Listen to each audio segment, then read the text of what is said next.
security couldn't get her down. She was welded to the eagle's beak.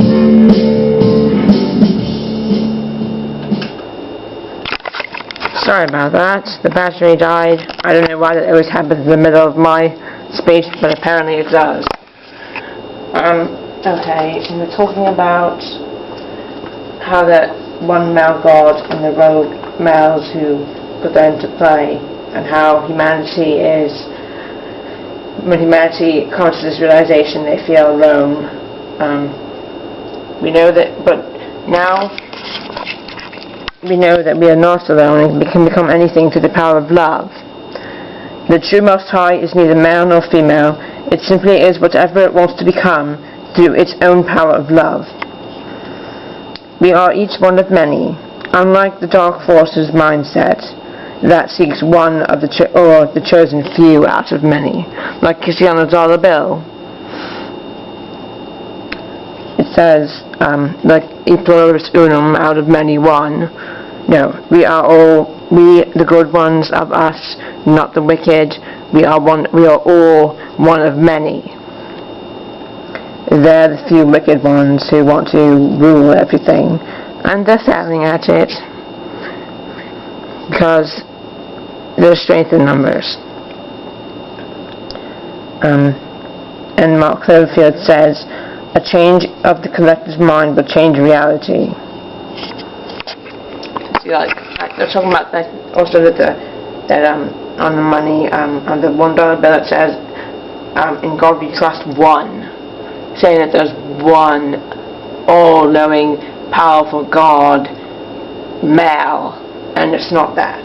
That's not what the Most High is. The Most High is the living universe, and that is what it is. We're also thinking of other things too, about we're thinking about, had some questions to think about. Do our minds create multiverses? When we have an idea, does it get created and become reality somewhere in the cosmos? Have we created many different realities through many different lives in order to help us out of the current reality that we are trapped in? Is the fact that we are trapped here an illusion because of mind control weapons that purposely interrupt our thinking and creativity, which holds the key to our release? The spirit can persevere and endure no matter what. It will guide us out of this maze of mystery, I don't know what that says. Is the junk DNA, that junk DNA they're talking about in the slave species of the gods, and about the junk DNA that they don't understand why it's there, so that's what they called it. But we were wondering, is the junk DNA actually a recording of who we were in previous incarnations? If we access it somehow and unlock blocked memory, can we solve all of humanity's problems? Are the problems of humanity really just an illusion seen by imperfect outer eyes? And those are some interesting questions we thought about, and I'd like to know the answers, but that's something we're going to all have to figure out together as a team, because I think many of us want to know. And we found this really good quote online. It says, is my mind my soul's window or the mirror of the world? And it's probably both, because you're looking out of your eyes, and also what you're looking at is going into your eyes at the same time, which is really interesting if you think about it. It's very interesting, the eyes and how they reflect, and how it's important that, and I think that's also another thing, naturally the eyes reflect, because that's just fits in with the whole idea of what you see, and then think, and then action through it to reflect on others. And that's about love and reflecting and finding out and learning how to change what shouldn't be. And that's what we're going to do. That's what our goal is.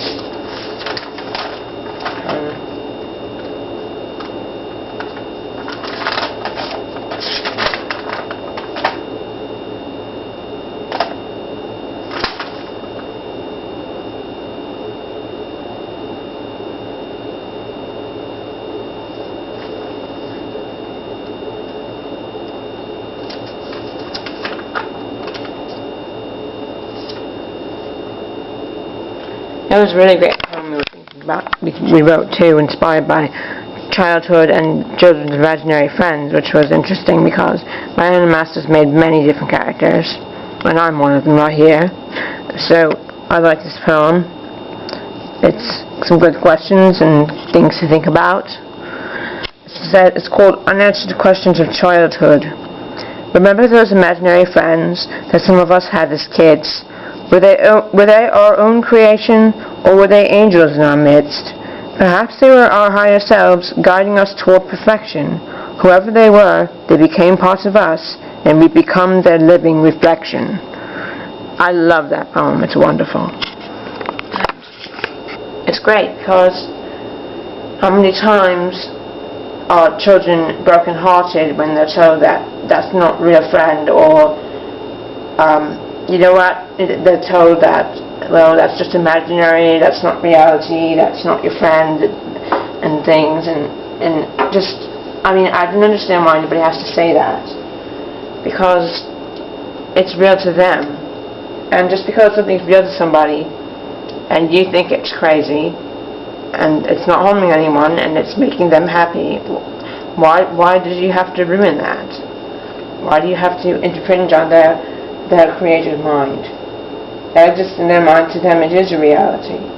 So why can't it be? That's the thing, that lots of times humanity shoots down each other's reality. And at the same time, it's also not right to create something like Santa Claus and lie to the child. Let the child create their own ideas and creativity and characters. That's another thing, that they shouldn't be providing characters for children like Disneyland and stuff, making them think that's their dream, telling them what their dreams are, telling them what characters they enjoy. Have them make their own characters because it's much more enjoyable, and people love that influence, and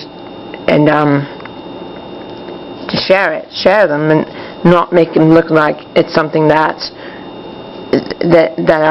character's the dominating one, and they should be encouraging the children to make their own characters, because that creates even more joy than the characters that are being portrayed, because it's even better and makes the child feel like they accomplished something and have great fun because they can do it, and they shouldn't be discouraged about it. And you see somebody say, oh, your imaginary friend's not real, but then you show them a cartoon character on TV, or the Disney character. Oh, but why is that real? Why is my imaginary friend not real? And then there you go with self-doubt, human put down as a child, which is very upsetting. Why can't a child make up their own? It's really great when you see that happen, when the child makes up their own. We have an article on the fridge of a boy who made his own little space bunny creation, and I think that's wonderful, and I hope that more people are inspired. My owner master's done it for the first time. She's going to give her nieces gifts and a doll that she made, and she's going to give them kits where they make their own doll too. So we think that's interesting too.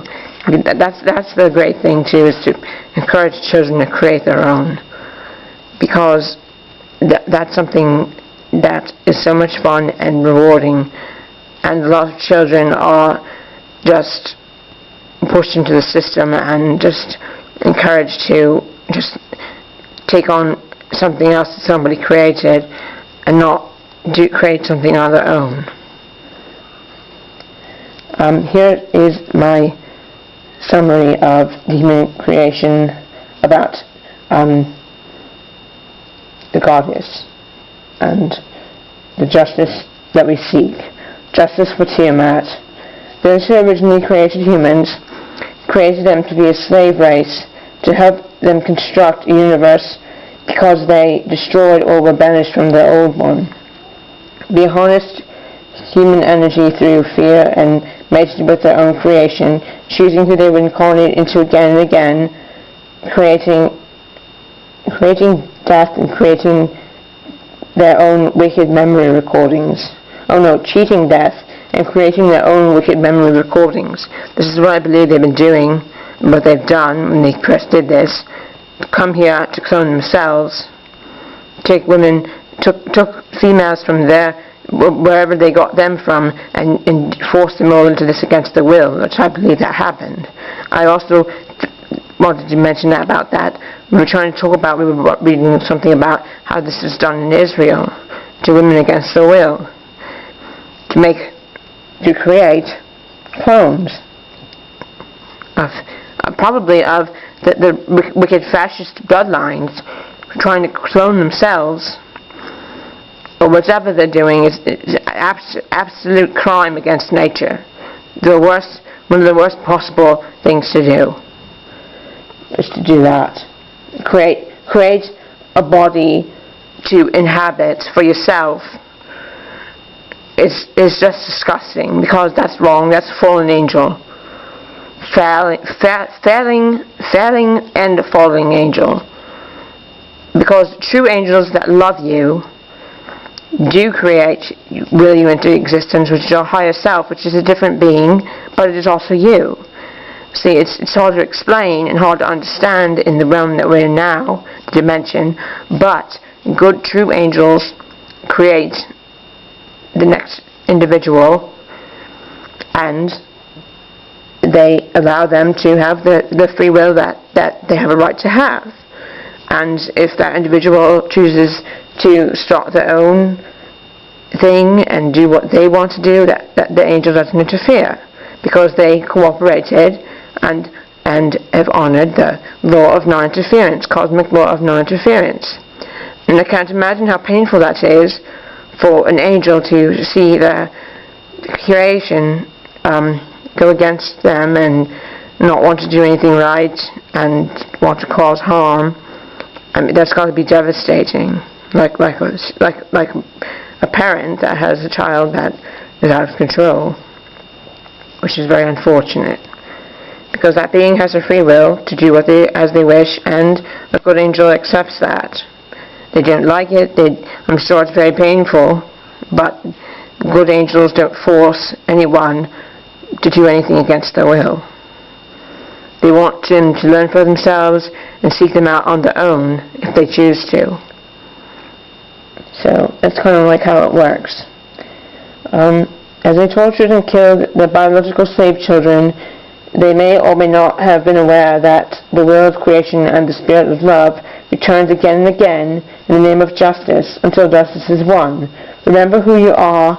Chances are that all good souls have repressed or manifested PTSD and or other mental illnesses from past traumas from our biological deadbeat cosmic parents. However we choose to incarnate, we create a whole new being out of love to guide and assist on their journey for justice for all. You are one with your incarnate, but also two separate beings. The biological deadbeats most likely wiped out whatever intelligent life may have lived on other planets of the solar system. This was the plan to create their own universe, because Draco and Orion were being destroyed because of their own destructive nature. And I think it's certain Orions, not all of them, are certain rogue greys. And these are the sons of destruction that we're talking about now, because they chose to be. They figured they could just bring their misery to this universe.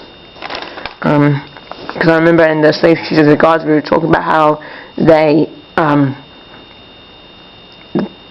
manipulate. I think I'm assuming that they manipulated the ones whoever lived on Mars and ruined their planet. They want us to believe that this universe is the only universe out there, but we know the multiversal truth, and that you've got to listen and talk about the omniverse and the multiverse from Alfred Weber, and Exopolitics is a great website to look at. So yeah, remember, because that's what they want everybody to assume, that there's just one universe, this is the only universe.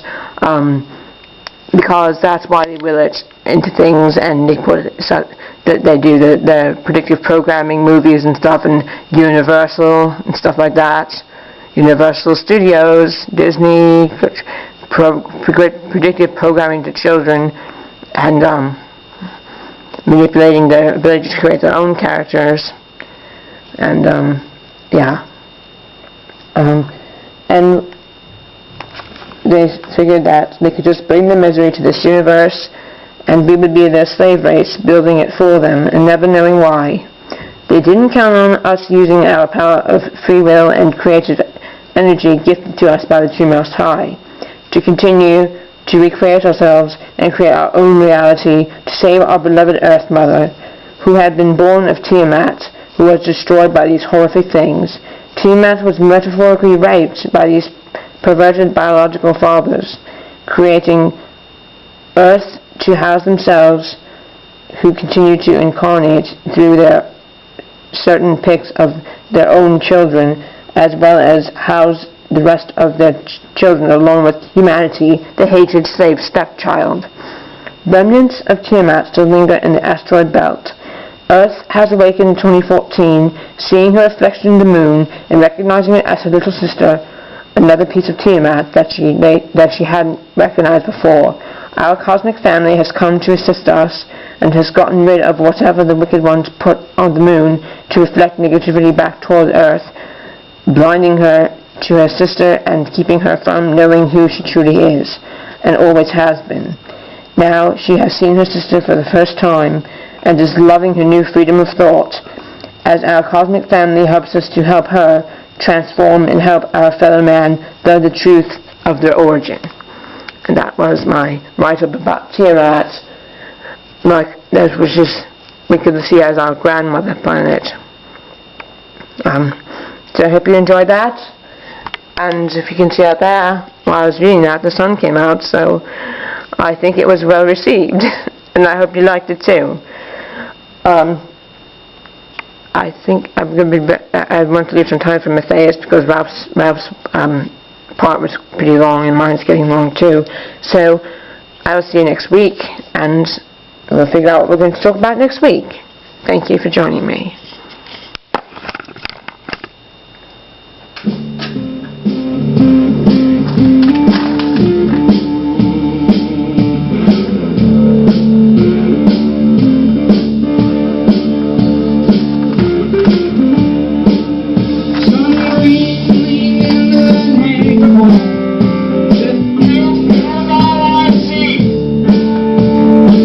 Security brought in some blowtorches.